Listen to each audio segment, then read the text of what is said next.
January 1856. A pastor living in rural Vermont wrote to his brother about the conditions inside his house. By morning, the water in the wash bowl had frozen into a solid block of ice. His ink had turned useless overnight. His children slept wearing wool hats beneath layers of blankets, crowded together beside the only fireplace that still held a few glowing embers. To him, none of this seemed extraordinary. It was simply winter in America. Today, people complain when the thermostat drops below 70 degrees or when their apartment feels slightly chilly. But 2 centuries ago, surviving the cold required constant labor, enormous amounts of fuel, and a home designed around a single source of heat. The journey from frozen bedrooms to climate-controlled houses wasn't quick. It took centuries of invention, trial and error, and one energy crisis that most people have completely forgotten. Ironically, everything began with the fireplace, the very invention meant to protect families from freezing. The earliest American homes weren't truly built for harsh winters. Travelers visiting the young United States often remarked that many houses looked perfectly suited for warm weather, but surprisingly unprepared for months of freezing temperatures. Walls were thin, windows leaked drafts, and gaps between floorboards allowed icy air to creep inside almost unnoticed. Modern insulation simply didn't exist. Instead, nearly every family relied on an open fireplace. Some homes had one. Wealthier families could afford several. But no matter how many fireplaces a house contained, they all suffered from the same fundamental problem. They wasted most of the heat they produced. Modern engineers estimate that traditional open hearths converted only a small fraction of their fuel into usable warmth. Most of the heat disappeared straight up the chimney. Even worse, as hot air escaped, it pulled freezing outside air into the building through every crack in the walls. In other words, the very fire keeping your family alive was also helping your house become colder. Stand directly in front of the flames and you'd feel comfortable. Walk a few feet away and the warmth faded rapidly. Cross the room and you might find yourself shivering again. Because of this, families rarely use their entire house during winter. Most rooms remained closed for months. Bedrooms were often left completely unheated. Dining rooms sat empty. Instead, everyone gathered inside a single room located nearest the main fireplace. This space became known as the keeping room. Everything happened there. Meals were cooked over the fire. Children studied nearby. Parents repaired tools and clothing beside the hearth. At night, mattresses or simple beds surrounded the fireplace, so everyone could sleep as close to the heat as possible. Privacy practically disappeared each winter. Several generations often shared the same room simply because survival demanded it. Children slept nearest the flames. Adults took the colder spots farther away. Heavy wool blankets covered everyone, yet most people still went to bed wearing full clothing and knitted caps. Without them, the night could become unbearable. Even wealthy households struggled. A large house might contain several fireplaces, but keeping each one burning required enormous amounts of wood and constant attention. Hallways often remained cold enough for people to see their own breath. Every morning brought fresh challenges. Milk froze, water buckets turned solid, bread dough refused to rise, ink hardened. Food stored indoors could become blocks of ice before breakfast. Throughout the night, someone had to wake every few hours to feed the fire. If they didn't, the house became colder than when everyone had gone to sleep. The obvious solution seemed simple: burn more wood.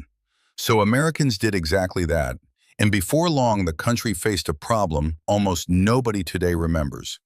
By the late 1700s, keeping a family warm had become one of the hardest jobs in America. An average household could burn close to 20 cords of firewood every year. That number is almost impossible to picture today. One cord measures 4 feet high, 4 feet wide, and 8 feet long. Multiply that stack 20 times, and you begin to understand the scale of the problem. None of that wood arrived neatly packaged. Every tree had to be chopped down, hauled home, cut into logs, split by hand, stacked, and left to dry before it could even be burned. During the coldest months, gathering fuel became a daily battle. If you stopped cutting wood, your fire would eventually die. If the fire died, your house quickly followed. There were no gas lines, no electric heaters, no emergency backup. Your woodpile wasn't just fuel, it was the difference between comfort and survival. Watching that pile shrink through January filled many families with genuine anxiety. But then an even larger problem appeared. When European settlers first arrived, America's forests seemed endless. Travelers described trees stretching farther than the eye could see. Clearing forests was actually encouraged because farmland couldn't exist until the trees were removed. Wood appeared limitless, so nobody worried about using too much. Massive fireplaces devoured log after log with astonishing inefficiency. Year after year, forests disappeared. Eventually, something unexpected happened. Communities began running out of nearby firewood. America's first true energy crisis had nothing to do with oil. It was wood. By the early 18th century, settlements around Boston, Philadelphia, and other growing cities had already exhausted much of the surrounding forest. The remaining timber stood farther away each year. Transporting heavy logs over long distances dramatically increased their cost. Soon, warmth itself became something people had to purchase. The wealthy adapted without much difficulty. They ordered wagon loads of firewood before winter arrived and filled entire yards with neatly stacked logs. Poor families had no such luxury. Many burned broken furniture, old fences, construction scraps, anything that would catch fire. Some households burned so little fuel that the inside of their homes stayed barely warmer than the frozen streets outside. Doctors in several cities noticed the consequences. The poorest residents weren't freezing because they lacked fireplaces. They froze because they simply couldn't afford enough fuel to keep those fireplaces burning. For the first time, heat had become divided by wealth. One man refused to accept that this was inevitable. Benjamin Franklin looked at the problem differently. He believed the issue wasn't just a shortage of wood, it was the terrible efficiency of the fireplaces themselves. In 1742, Franklin introduced an entirely new design. Instead of relying on an open hearth, his invention used a cast iron chamber that captured far more heat before allowing smoke to escape. The thick iron absorbed energy from the fire and slowly radiated warmth back into the room long after the flames had begun to fade. In theory, the stove required only a fraction of the fuel consumed by a traditional fireplace, while producing nearly the same amount of heat. For a country rapidly losing its forests, the idea sounded revolutionary. Franklin could have become extremely wealthy. Instead, he refused to patent his invention. He believed practical discoveries should benefit everyone rather than enrich a single inventor. It was an admirable decision. Unfortunately, there was one problem. The stove didn't work quite as well as Franklin had hoped. His ventilation system forced smoke to travel in a direction nature simply didn't like. Instead of leaving efficiently, smoke often drifted back into the room. Many homeowners complained that while the stove saved wood, it also filled their houses with smoke. Sales remained disappointing. Nearly 40 years later, inventor David Rittenhouse redesigned the system by changing the path smoke followed through the stove. His improvements transformed Franklin's ambitious idea into a practical heating system. But by then, another fuel was quietly beginning to replace firewood, and it would transform American winters forever. As firewood became scarce, another source of heat was waiting beneath the ground: coal. At first, many Americans were skeptical. It was dirty, unfamiliar, and far less convenient than burning logs gathered from nearby forests. But coal offered one enormous advantage. It produced far more heat and burned much longer. Huge deposits had already been discovered throughout Pennsylvania and the Appalachian Mountains, and by the early 19th century, coal-fired stoves were beginning to appear in homes across the Northeast. Unlike a traditional fireplace, these cast iron stoves didn't need to be built into a wall. They could stand almost anywhere in a room. The iron absorbed heat from the fire and released it slowly for hours. warming the surrounding space much more evenly than an open hearth ever could. For the first time, winter life inside the home started to change. Families no longer had to crowd around a single fireplace every evening. More than one room could remain comfortably warm. Children could sleep in separate bedrooms. Hallways no longer felt like stepping outside. It was one of the biggest improvements Americans had ever experienced. But every technological breakthrough comes with a price. The warmth inside people's homes depended on conditions deep underground. Coal mining quickly became one of the most dangerous occupations in America. Miners spent long hours beneath the earth, surrounded by unstable rock and explosive gases. Entire tunnels could collapse without warning. Explosions claimed hundreds of lives. Even those who escaped accidents often developed severe lung diseases after years of breathing coal dust. The burden of keeping millions of homes warm had simply shifted from chopping wood in the forest to digging fuel beneath the mountains. The damage wasn't limited to the mines. Cities powered by coal changed dramatically. Dark smoke poured from chimneys day and night. Buildings became coated in soot. Freshly washed clothes hanging outside often returned dirtier than before. The air itself became thick with smoke and sulfur. Coal had solved one problem. It had created another. Despite these improvements, winter remained a constant challenge throughout the 19th century. People still relied on elaborate routines just to survive cold nights. Before bedtime, bricks or large stones were placed inside the stove or fireplace until they became hot. They were then wrapped in cloth and tucked beneath blankets to warm the bed before anyone climbed inside. Some families used long-handled copper bed warmers filled with glowing coals, sliding them beneath the sheets for several minutes before sleeping.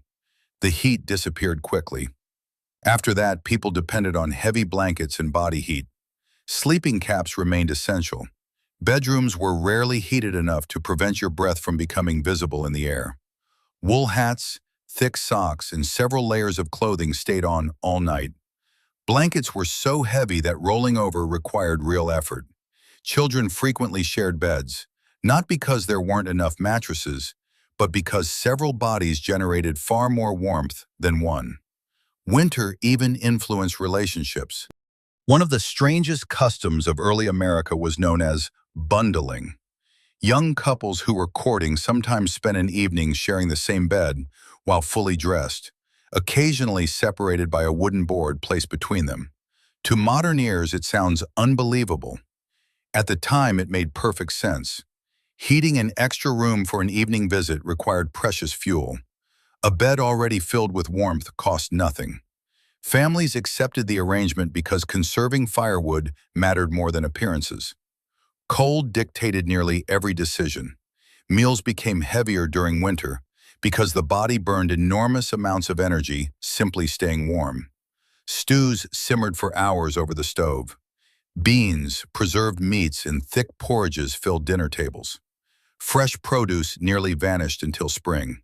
Some rural families even brought livestock into part of the house during severe cold. A cow or several goats produced enough body heat to noticeably raise the temperature inside a small farmhouse. The smell was unpleasant. Freezing was worse. For generations, Americans didn't conquer winter. They simply learned how to endure it. Then, in the middle of the 19th century, a new invention appeared that would completely redefine what people expected from their homes, and eventually make freezing bedrooms a thing of the past. The breakthrough that finally changed everything didn't begin in America. In 1855, an engineer named Franz Sangali, working in St. Petersburg, introduced a heating system unlike anything most families had ever seen. Instead of warming one room with a fire, his design heated water inside a central boiler. That hot water, or steam, traveled through pipes into heavy cast-iron radiators placed throughout an entire building. For the first time, every room could be warm at once. The idea was revolutionary. At first, only wealthy homeowners and large public buildings could afford such systems. Installing boilers, miles of pipe, and cast-iron radiators was expensive and required skilled workers to maintain them. Most Americans continued relying on coal stoves. But slowly, city by city, central heating spread. Then history intervened. In 1918, the world was struck by one of the deadliest influenza pandemics ever recorded. Doctors had few effective treatments. One recommendation appeared again and again: fresh air. Hospitals, schools, and apartment buildings were instructed to keep windows open, even during winter, to reduce the spread of disease. The advice created an obvious problem. Opening windows in January could turn an apartment into an icebox. Engineers solved it with an unexpected solution. Instead of making heating systems smaller, they made them dramatically more powerful. Radiators were intentionally oversized so they could keep every room warm, even while icy outdoor air poured through open windows. Many were installed directly beneath the windows themselves, heating the incoming air before it spread through the room. The design wasn't created for comfort, it was created for survival. Over time, medicine improved. The pandemic faded into history. People stopped opening their windows, but the heating systems remained exactly as they had been designed. That's why so many older apartment buildings still become unbearably warm during winter. Residents often crack open a window in February without realizing they are using the system exactly as its original engineers intended more than a century ago. By then, central heating had transformed far more than indoor temperatures. It changed architecture itself. Homes no longer revolved around a single fireplace. Rooms became larger. Hallways widened. Bedrooms could be placed anywhere in the house.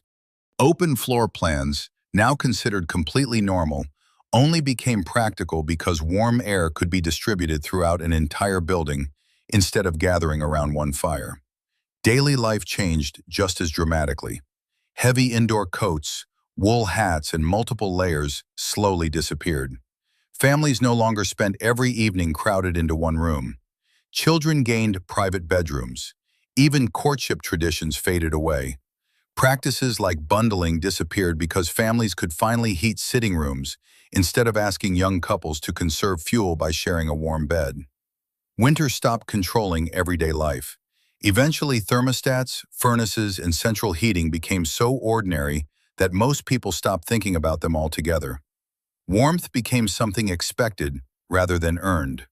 But that convenience came with its own hidden cost. America simply traded one fuel for another. Wood gave way to coal. Coal was replaced by oil. Oil was followed by natural gas and electricity. Each new system solved old problems while creating entirely new ones. And one challenge never truly disappeared. Energy remained expensive. Today, millions of households still struggle to afford adequate heating during winter. The fuel has changed. The hardship has not. There is one final irony in this story. Our ancestors dreamed of homes that stayed warm through the coldest months. They spent centuries fighting freezing temperatures with axes, fireplaces, coal stoves, and eventually central heating. Now many people complain because their apartments are too warm. Every winter, countless residents open their windows while snow falls outside, letting precious heat escape. Few realize they are repeating a practice originally intended to fight a deadly pandemic over 100 years ago. Then, every so often, the power fails. A winter storm knocks out the grid. The furnace falls silent. The temperature inside slowly begins matching the temperature outside. And suddenly, modern families find themselves doing exactly what Americans did 200 years earlier. They pile on blankets. They gather in one room. They sleep close together for warmth. They watch their breath drift through the air inside their own homes. Technology has changed beyond recognition. Winter hasn't. The only real difference is that most of us have forgotten what surviving it once demanded. And perhaps that's the greatest success of central heating. Not that it defeated the cold, but that it made us forget it was ever winning.